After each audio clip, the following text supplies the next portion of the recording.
Hey guys, it's Christina of CraftyPaws. This is a design team project for Diamond Dies, and it is also my video response and entry into Brigitta Raaijmakers' 100th subscriber giveaway challenge. She's asking folks just to make a pocket letter or a layered tag in any style you like. I made this tag with the Lawn Fawn Mom and Me stamp set, and I was reminded by how cute these little owls are by that little nursery school song or rhyme about the 5 little owls. And so I printed out on the back the little song about the 5 little owls. It's, to teach little kids how to count down from 5. And it talks about, 5 little owls on a branch by the shore, 1 fell off and there were 4. And then it goes all the way down to 1 little owl in the setting sun flew off to the forest, then there were none. And I just thought it was so cute that I wanted to make a little tag inspired by that nursery school song. And I used these diamond dies. I used the oak leaves, the little one and the larger one from the mini leaves die set. I used the 3rd largest or smallest from the circle nesting die set. And I used the branch from the Cherry Blossoms branch and flowers die set to make this little scene that is supposed to be kind of in the upper parts of a big oak tree. And I colored up these little owls with Copic markers, and I really like the details that I was able to add with just using a white Jelly Roll pen to add those dots. For the tree branches, I use this wood veneer paper with an adhesive back that I picked up at Candace Scarborough's Etsy shop, which I'll link to below. This wood grain paper is so easy to cut through with a die cutting machine, even with intricate dies like this branch die. And I just love that wood grain. Hopefully you can make it out. It cuts beautifully, and it's great because with the adhesive back, it's so easy to get it adhered to any project. So I start with a plain manila tag, and I'm using Tim Holtz Distress Inks to try to create an ombre sky background, kind of at dusk. And you'll see here I'm using a re-inker for my tumbled glass because the ink pad was really relatively dry, and you can see how quickly the ink is soaking into that pad. And I can take my blending tool now that the ink pad is more juicy and create the lower part of the skyline where the sun would be setting. It would be lighter. I use Salty Ocean for the kind of mid-range tone of the sky. And then lastly, I'm going to be using the Chipped Sapphire. I think I could have also used Blueprint Sketch, but I reached for the Chipped Sapphire because I wanted a little bit of a dusky, more moody sky. So I found that that kind of purpley undertone to the Chipped Sapphire was what I was looking for. And you can see I don't do a great job of blending everything really smoothly, but I'm not concerned about that because a lot of this is going to get covered up with the tree branches that I'm going to add later. I did want to share with you guys that metal shim plate. I find that cutting intricate dies, it's so much easier when I have that metal shim plate underneath because I think it creates a cleaner cut. And I was worried about using that intricate cherry blossom branch die with wood veneer paper with an adhesive back, but it released beautifully and it cut through this kind of multi-layered, wood veneer paper. I'm just taking the release paper off of the back. And you see me adding a little branch over there. And that's really because I wanted each of the branches of the trees to look different. I didn't want all of the same branches repeatedly showing, even though I'm going to be covering up a lot of it.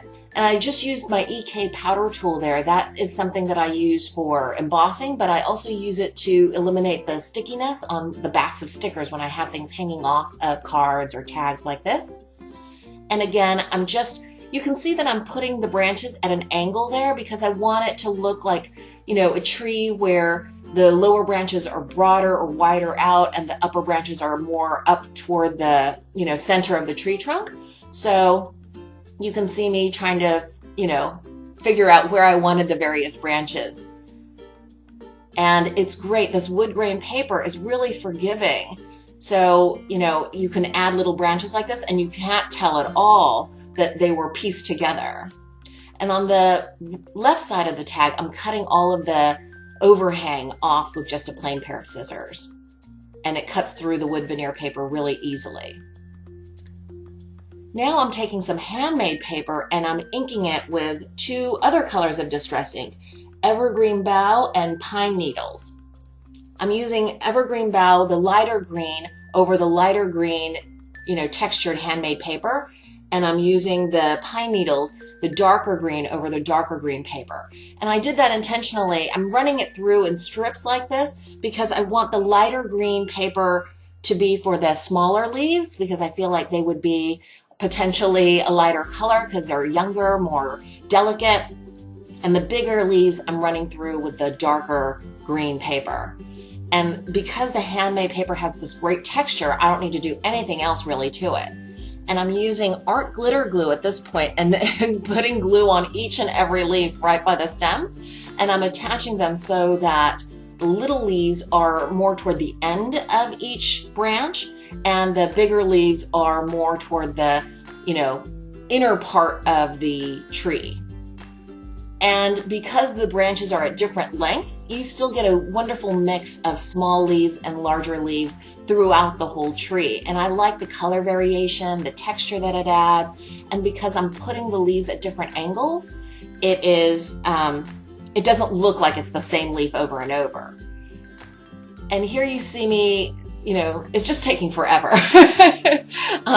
I cut out like a bazillion little leaves. And then finally I realized if I just put a dollop of glue on a piece of paper, I can dip the leaves in much faster to adhere them onto this tag. And for that dollop of glue, I'm using Aleene's Original Tacky Glue. And this made it go so much faster. I wish I had done that from the very beginning. But I will say this is a labor of love. To cut out all those little individual leaves and glue each one individually took some time, but I really wanted to make a special, really layered card for Brigitta. Now I've skipped a whole chunk of all of this gluing so that you don't get bored.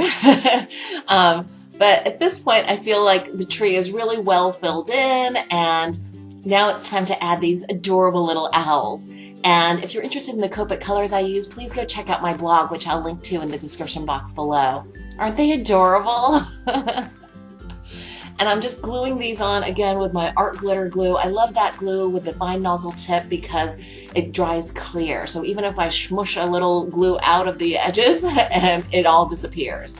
And I decided to tuck in each of these owls kind of spread out throughout the tag, except this last little baby I decided to tuck in behind the little daddy owl.